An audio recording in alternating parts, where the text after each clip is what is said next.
ভারতের রাজধানী দিল্লী মহানগরীর অধীনত থকা যন্ত্র মন্ত্রত সুকীয়া বড়োলেণ্ড রাজ্যর দাবির কারণে দ্বিতীয়বার ইয়ার গণধর্ণা কার্যসূচী অনুষ্ঠিত হয়েছে। আর এই কার্যসূচীর মুখ্যতম দাবি হল সুকীয়া বড়োলেণ্ড রাজ্য অতি সোনকালে ভারত সরকারের ব্রহ্মপুত্রের উত্তর ভারত ভূটান দেশৰ পাদদেশত অৰুণাচল ৰাজ্যৰ পাদদেশত পশ্চিমে Assam West Bengal border R পূবৰ হৰিয়ালৈকে বিস্তীৰ্ণ বড়ো ঔদ্যোগিক অঞ্চল আছে এই অঞ্চলসমূহ সামৰি এটা সুকীয়া বড়োলেণ্ড ৰাজ্য সৃষ্টি কৰাৰ কাৰণে আমি দাবী উত্থাপন কৰিবলৈ ইয়াত আমাৰ বড়োলেণ্ড সুকীয়া ৰাজ্যৰ দাবী অতি পুৰণা। এই 50 বছৰতকৈ অধিক পুৰণা হৈ অসম ৰাজ্যৰ পৰাই নাগালেণ্ড রাজ্য সৃষ্টি করা হল, মিজোরাম রাজ্য সৃষ্টি করা হল, মেঘালয় রাজ্য সৃষ্টি করা হল আর অরুণাচল রাজ্য সৃষ্টি করা হল।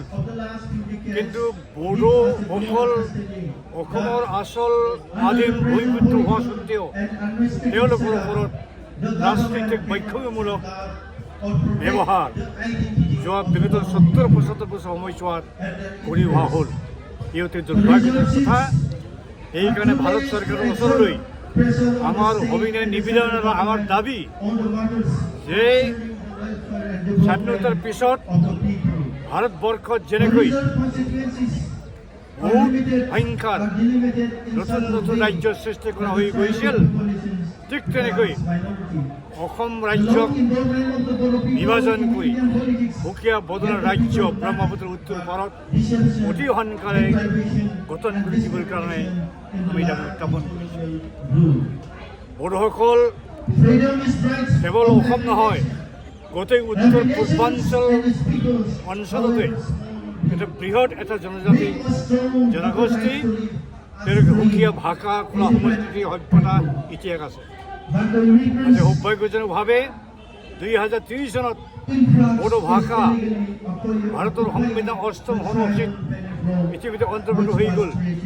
1953 চনত তেতিয়াৰ ভাৰত চৰকাৰে ভাৰতবৰ্ষত নতুন নতুন ৰাজ্য গঠন কৰাৰ কাৰণে ষ্টেট ৰিঅৰ্গেনাইজেশ্যন কমিশ্যন হেডেড বাই জাষ্টিছ ফজল আলী ডাঙৰীয়াক চেয়াৰমেন বনাই SRC কমিশ্যন বহু হৈছে।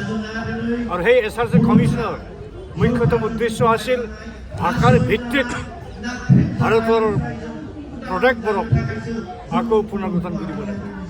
আৰু সেই হিচাপে 1953 চনৰ পিছত বহুতো নতুন ৰাজ্য সৃষ্টি হৈ গ'ল। ঠিক তেনেকৈ আমাৰ সুকীয়া বড়োলেণ্ড ৰাজ্যকো ভাষাৰ ভিত্তিত, কলা সংস্কৃতিৰ ভিত্তিত, সভ্যতাৰ ভিত্তিত আৰু বুৰঞ্জীৰ ভিত্তিত অতি সোনকালে গঠন কৰিব। আজি আমি দেখিলোঁ ভাৰতবৰ্ষত সৰ্বমুঠ 29খন সুকীয়া ৰাজ্য সৃষ্টি ইতিমধ্যে কৰা হ'ল আৰু 8খন সুকীয়া কেন্দ্ৰীয় শাসিত অঞ্চল সৃষ্টি কৰা হ'ল। আজিৰ তাৰিখত ভাৰতবৰ্ষত এডমিনিষ্ট্ৰেটিভ ইউনিট সৰ্বমুঠ 37-38খন হৈ গ'ল। 2000 চনত বিহাৰ ৰাজ্যক বিভাজন কৰি আদিবাসী ঝাৰখণ্ডীসকলক ঝাৰখণ্ড ৰাজ্য গঠন কৰি দিয়া হ'ল। উত্তৰাঞ্চল সৃষ্টি কৰা হ'ল, ছত্তীশগড় দিয়া হ'ল। ঠিক তেনেকৈ আকৌ 2014 চনত তেলেংগানা ৰাজ্যখনৰ সৃষ্টি কৰা হ'ল। 2019 চনত আকৌ জম্মু কাশ্মীৰ বিভাজন কৰি জম্মু আৰু কাশ্মীৰ সুকীয়া কেন্দ্ৰীয় শাসিত ৰাজ্য হিচাপে গঠন কৰি দিয়া হ'ল আৰু লাডাখ অঞ্চলক এখন সুকীয়া কেন্দ্ৰীয় শাসিত অঞ্চল হিচাপে নতুনকৈ গঠন কৰি দিয়া হ'ল। তেনেহেন যদি কৰিব পাৰে ভাৰত চৰকাৰ, বড়োলেণ্ড সুকীয়া ৰাজ্য কিয় সৃষ্টি কৰিব নোৱাৰে?